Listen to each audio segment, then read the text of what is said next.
बिस्मिल्लाहिर्रहमानिर्रहीम। अस्सलाम वालेकुम स्टूडेंट्स। तो आज के लेक्चर के अंदर हम लिटरेरी थ्योरी के टाइप्स करेंगे। जैसे कि हमने प्रीवियस लेक्चर के अंदर भी लिटरेरी थ्योरीज को ही डिस्कस किया था, लेकिन कुछ थ्योरीज ऐसी हैं जो हम इस लेक्चर के अंदर करने वाले हैं। तो इस लेक्चर के अंदर हम मार्क्सिज्म थ्योरी पर बात करेंगे, फेमिनिस्ट थ्योरी पर करेंगे, न्यू हिस्टोरिसिज्म करेंगे, पोस्ट कॉलोनियल थ्योरी को मालूम करेंगे वो क्या है, इको क्रिटिसिज्म के बारे में भी हम बात करेंगे। तो सबसे पहले तो हम मार्क्सिज्म को देखते हैं कि मार्क्सिज्म थ्योरी क्या है। अब जो मार्क्सिज्म थ्योरी का नाम है ना, ये कार्ल मार्क्स के नाम पर रखा गया था। कार्ल मार्क्स कौन थे? वो एक जर्मन फिलोसोफर थे, इकोनॉमिस्ट थे, और उन्होंने 19वीं सेंचुरी में कम्युनिज्म सोशलिज्म के कंसेप्ट को डेवलप किया था। मार्क्सिज्म का जो नाम है ना, वो मार्क्स और इज्म इन दोनों अल्फाज से मिलकर बना है। अब जो इज्म है ना, ये एक क्या है? ये एक सफिक्स है, जैसे कि हम पहले भी इसके बारे में पढ़ चुके हैं। ये एक सफिक्स है जो आइडियोलॉजी या थ्योरी को दिखाता है। ये जो इज्म वर्ड है ना, इसको ग्रीक लैंग्वेज से ना लिया गया है। जहां पर इसका मतलब क्या था? जहां पर इसका मतलब था प्रैक्टिस या फिर थ्योरी। इसके अलावा जो मार्क्सिज्म है ना, इसका मतलब ये भी है कि ये कार्ल मार्क्स की थ्योरीज और कंसेप्ट को फॉलो करना, जो कि कम्युनिज्म और सोशलिज्म के प्रिंसिपल्स पर बेस्ड है। अब जो मार्क्सिज्म है ना, ये एक तरह से देखा जाए तो ये एक आइडियोलॉजी है। ये क्या है? ये एक आइडियोलॉजी है जो इकोनॉमिक और सोशल इनइक्वालिटी को चैलेंज करती है। ये क्या करती है? ये इकोनॉमिक और सोशल इनइक्वालिटी को चैलेंज करती है। तो अब हम इसके अगर सिंपल वर्ड्स में डेफिनेशन करें, अगर इसको समझने के लिए, इजीली हम इसको अंडरस्टैंड करने के लिए अगर हम इसके सिंपल वर्ड्स में ना डेफिनेशन करें, तो वो सिर्फ ये है कि मार्क्सिज्म एक आइडियोलॉजी है जो समझ को क्लास स्ट्रगल के टर्म्स में देखती है, जहां पर ये कैपिटलिस्ट जो क्लास और वर्किंग क्लास के बीच में जो एक्सप्लॉयटेशन और इनइक्वालिटी होती है ना, उसके ऊपर बात करती है। अब मार्क्सिज्म का काम क्या होता है? मार्क्सिज्म का काम ये होता है कि कैपिटलिस्ट जो सिस्टम है ना, उसको ख़त्म कर दिया जाए और जो सोशलिस्ट सोसाइटी है ना, उसको इस्टेब्लिश कर दिया जाए, जहां पर रिसोर्सेज और जो पावर इक्वलिटी है ना, वो डिस्ट्रीब्यूट हो सके। इसके अलावा हम ये भी कह सकते हैं कि मार्क्सिज्म जो है वो एक ऐसी थ्योरी है जो समझ को इकोनॉमिक और सोशल इनइक्वालिटी से आज़ाद करना चाहती है। वो क्या करना चाहती है? वो जो समझ है ना, उसको इकोनॉमिक और सोशल इनइक्वालिटी से आज़ाद करना चाहती है। और वर्कर्स और जो पीजेंट्स हैं, वर्कर्स क्या होते हैं? काम करने वाले। और पीजेंट्स क्या होते हैं? किसान जो खेतों में काम करते हैं ना, ये उन लोगों की बात हो रही है। पीजेंट्स को एम्पावर करती है। ये क्या है? ये एक अदबी नज़रिया है जो तबकाती जद्दोजहद, समाजी अदम मसावात और माशी हालात के चश्मे, जैसे कि यानी कि ऐनक एक तरह का ना एक लेंस है, जिससे वो अदबी कामों का जायजा लेती है, जिससे वो लिटरेरी वर्क्स का जायजा लेती है। ये इस बात का जायजा भी लेती है कि अदब किस तरह से समाजी ताकत की अक्कासी और तश्कील करता है। और अक्सर का तो ये जो हुक्मरान तबका है ना, जैसे ये जो बादशाह लोग हैं ना, जो हुक्मरान है, किसी भी इलाके का जो हुक्मरान हो या किसी भी मुल्क का हो, हुक्मरान तबके के दरमियान जो तनाव है ना, उसको उजागर करती है। मार्क्सिज्म का जो नज़रिया है ना, ये उन नज़रियाती और सकाफती क़ुव्वतों पर तनकीद करता है जो समाजी जबर को बरकरार रखती हैं, जो समाजी जबर को बढ़ाती हैं। ठीक है, यहाँ तक मार्क्सिज्म का जो टॉपिक है ना, वो क्लियर हुआ। नेक्स्ट हम चलते हैं फेमिनिस्ट थ्योरी की तरफ। अब हम देखते हैं कि फेमिनिस्ट थ्योरी क्या है। फेमिनिस्ट थ्योरी जो है ना, वो एक सोशल और पॉलिटिकल मूवमेंट है जो वुमेन्स की जो इक्वलिटी और एम्पावरमेंट है ना, उनके लिए काम करती है। ये फेमिनिस्ट जो है ना, ये फेमिनिज्म से निकला एक वर्ड है। ठीक है, तो ये क्या करती है? ये वुमेन्स की जो इक्वलिटी और एम्पावरमेंट है ना, उनके लिए काम करती है।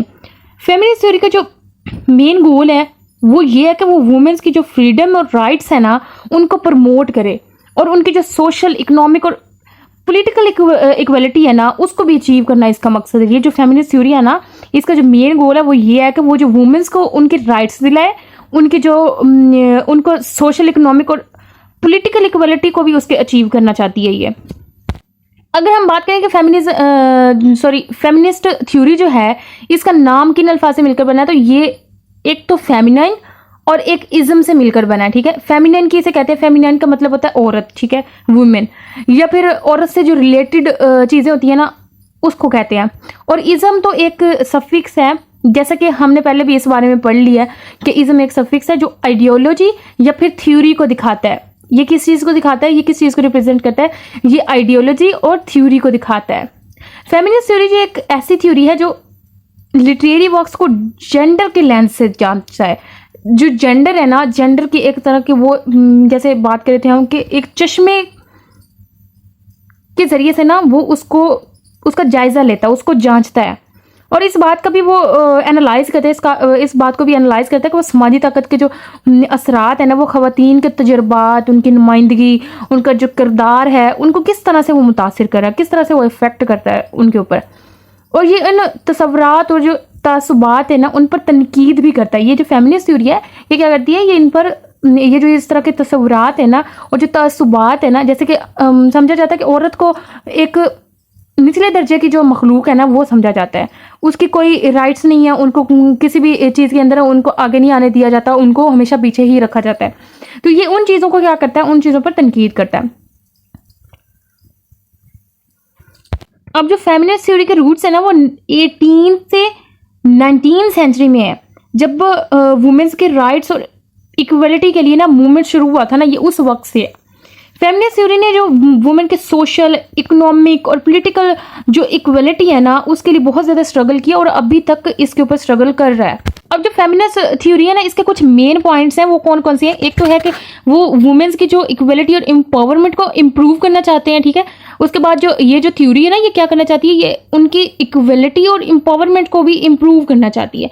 वुमेन की जो राइट्स और फ्रीडम है उस पर बात करती है, वुमेन की सोशल, इकोनॉमिक और पॉलिटिकल इक्वलिटी पर बात करती है। इसके अलावा पेट्रियार्ची और सेक्सिज्म के अगेंस्ट बात करती है। वुमेन की जो वॉइसेस है और उनके जो पर्सपेक्टिव है उनको प्रमोट करती है। ये काम है फेमिनिज्म का, फेमिनिस्ट थ्योरी का, ठीक है। यहाँ तक था ये फेमिनिस्ट थ्योरी की बात हम कर रहे थे। अब हम चलते हैं न्यू हिस्टोरिसिज्म की तरफ, देखते हैं कि न्यू हिस्टोरिसिज्म क्या चीज़ है। अब जो न्यू हिस्टोरिसिज्म है ना, इसका मतलब ये है कि नई तारीख साजी का नज़रिया। ये एक ऐसा अदबी नज़रिया, ये एक ऐसा लिटरेरी थ्योरी है जो कि तमाम लिटरेरी वर्क्स का क्या करता है, हिस्टोरिकल कंटेक्स्ट में उसका तज्जिया करता है, उसको एनालाइज करता है। और ये बात वो जानने की कोशिश कर रहा है कि वो समाजी, सकाफती और जो सियासी कुव्वतें हैं ना, वो टेक्स्ट के मीनिंग को किस तरह से तश्कील देती है। ये अदब और तारीख के जो दरमियान रिश्ते हैं ना, उन पर भी जोर देता है और इसके बजाय कि ये एक लाजवाब तशरीह को रिजेक्ट कर देता है। अब एक तरह से देखा जाए ना, तो ये जो न्यू हिस्टोरिसिज्म है ना, वो क्या करता है, वो कंटेक्स्ट को अपने ज़माने की क्या समझता है, वो अपने ज़माने की एक पैदावार उसको समझता है। वो समझता है कि ये हमारे ज़माने की एक पैदावार है जो ताकत की कशमकश में क्या कर रही है, समाजी दर्जाबंदी और सकाफती उसूलों से मुतासिर है। तो स्टूडेंट्स, अब हम चलते हैं पोस्ट कॉलोनियल थ्योरी की तरफ। पोस्ट कॉलोनियल थ्योरी क्या है? ये एक ऐसी लिटरेरी थ्योरी है जो लिटरेरी वर्क्स को एग्जामिन करती है। किससे एग्जामिन करती है? फॉर्मल कॉलोनीज से ये इसको एग्जामिन करती है और इस बात को भी एनालाइज करती है कि वो किस तरह से उसके मिरास की अक्कासी करते हैं और उससे मज़ाहमत करते हैं। और इसके अलावा ये वेस्टर्न जो नैरेटिव्स हैं ना, उनको भी इग्नोर करते हैं। उसका काम ये है कि ये हाइब्रिडिटी और मुज़ाहमत के जो मौज़ूआत हैं उनको भी डिस्कवर करे। अब ये जो पोस्ट कॉलोनियलिज्म है ना, पोस्ट कॉलोनियल थ्योरी जो है ना, ये कॉलोनियलिज्म के बाद की चीज़ को कहा जाता है। इसका मतलब ये है कि ये कॉलोनियलिज्म के बाद की चीज़। अब जो पोस्ट होती है ना, पोस्ट का मतलब होता है बाद में, ठीक है, जो बाद में आने वाली चीज़ है ना, उसका होता है, इसका मतलब ये होता है। पोस्ट का मतलब होता है बाद में, या फिर हम कह सकते हैं के बाद। उसका मतलब ये है कि कॉलोनियलिज्म थ्योरी के जो बाद की समझ है ना, उसको क्या कहा जाता है, उसको पोस्ट कॉलोनियल थ्योरी कहा जाता है। हम ये भी कह सकते हैं कि ये कॉलोनियलिज्म से रिलेटेड जो हो ना, उसके बारे में बात की जाए, उसको पोस्ट कॉलोनियल कहा जाता है। इसलिए पोस्ट कॉलोनियल थ्योरी का जो नाम है ना, वो पोस्ट कॉलोनियल है, ठीक है। तो ये जो थ्योरी है ना, ये कॉलोनियलिज्म के बाद की समझ को कहा जाता है और उनके हिस्टोरिकल और कल्चरल जो कंटेक्स्ट है ना, उसको एक्सप्लोर करता है। अब ये कॉलोनियलिज्म क्या चीज़ है? कॉलोनियलिज्म क्या था? कॉलोनियलिज्म ये है कि ये जो किसी भी मुल्क का जो बड़ा हुक्मरान है, जो कोई अमीर इंसान है, वो जो हुक्मरान है, वो क्या करता है, वो दूसरे लोगों पर, उनकी कल्चर पर, उनकी जो लैंग्वेज है, उनके जो सारी चीज़ें, उनकी जो कल्चर वैल्यूज़ हैं, उन सब के ऊपर वो कब्जा कर लेता है, उनको अपनी मर्जी से चलाने की कोशिश करता है। तो ये था इसका मतलब। तो हम लास्ट चलते हैं इको क्रिटिसिज्म की तरफ और जानते हैं कि इको क्रिटिसिज्म क्या है। अब जो इको क्रिटिसिज्म है ना, ये एक ऐसी थ्योरी है जो लिटरेचर को इन्वायरमेंटल और इकोलॉजिकल कंटेक्स्ट में देखती है। ये क्या करती है? ये लिटरेचर को इन्वायरमेंटल और इकोलॉजिकल कंटेक्स्ट में देखती है और लिटरेचर में नेचर और जो एनवायरनमेंट है ना, उसके एटीट्यूड को एक्सप्लोर करती है, उसको जानने की कोशिश करती है, उसकी जांच करने की कोशिश करती है। मजीद हम इसके बारे में ये कह सकते हैं कि एक ऐसी लिटरेरी थ्योरी है जो कि लिटरेरी वर्क्स को एनालाइज करती है। किसके जरिए से वो एनालाइज करती है? इसको एक इकोलॉजिकल लेंस के थ्रू ये इसको एग्जामिन करती है, इसका जायजा लेती है। इस रिलेशनशिप को क्या कहते हैं? इस रिलेशनशिप को जो कि ह्यूमन नेचर और इन्वायरमेंट के दरमियान होता है, ये उसकी बात हो रही है। और ये थ्योरी इस बात की भी खोज लगाती रहती है कि ये लिटरेचर जो है कुदरती दुनिया के बारे में हमारी समझ की अक्कासी और तश्कील कैसे करता है। अक्सर ये इंसानों को अमाल के इंसानों के जो एक्शंस है ना, उनकी कंसिक्वेंसेस को भी हाईलाइट करती है। जो माहौलियाती तनकीद है, ये तमाम जानदारों के आपस में जो रिलेशन है उस पर भी गौर करती है। इसके अलावा ये भी कहा जा सकता है कि ये एक ऐसा लिटरेरी थ्योरी है जो लिटरेचर को एक लॉजिकल फ्रेमवर्क में देखते हैं और लिटरेचर में जो ह्यूमन और नेचर के बीच जो रिलेशन है ना, उसको समझता है। इको क्रिटिसिज्म जो थ्योरी है, ये कहता है कि लिटरेचर में जो नेचर और इन्वायरमेंट के जो एटीट्यूड है ना, उसको समझना बहुत ही ज़्यादा ज़रूरी है और लिटरेचर को एक इकोलॉजिकल कंटेक्स्ट में देखा जाना चाहिए। और ये थ्योरी ये भी कहती है कि जो नेचर है ना, उसके बीच का जो नेचर और जो ह्यूमन के बीच का जो रिलेशनशिप है ना, उसको एक्सप्लोर करना बहुत ही ज़रूरी चीज़ है और ये लिटरेचर को एज अ टूल यूज़ करती है। तो अब हम देखते हैं कि ये इकोलॉजी क्या चीज़ होती है। इकोलॉजी को तो समझना चाहिए ना कि इकोलॉजी है क्या चीज़। अब जिस इकोलॉजी की बात की गई है ना, इकोलॉजी क्या है? जहाँ पर ज़्यादा सारे जानदार एक दूसरे के साथ मिलकर रह रहे होते हैं ना, उनके दरमियान के जो रिलेशनशिप होते हैं ना, उसको कहते हैं क्या कहते हैं? उसको इकोलॉजी कहा जाता है, ठीक है।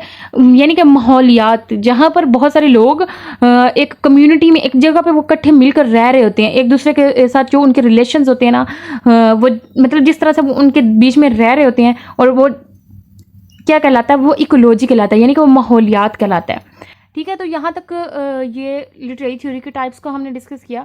उम्मीद करती हूँ आज की वीडियो आपको पसंद आई होगी। अगर वीडियो पसंद आई हो तो वीडियो को लाइक कर दें, चैनल को सब्सक्राइब कर दें। मिलते हैं नेक्स्ट वीडियो में, तब तक अपना ख्याल रखिएगा। अल्लाह हाफिज़।